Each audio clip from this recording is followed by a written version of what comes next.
ಯಾರವನು?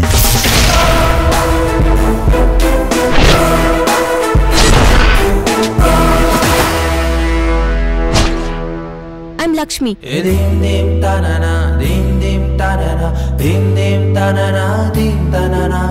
ಹುಡುಗಿರ್ ಕೈ ಕೊಡ್ತಾರೆ ಅಂತ ಕೇಳಿದ್ದೆ, ನೀನ್ ಕಲ್ ಕೊಡ್ತಾ ಇದೀಯಾ?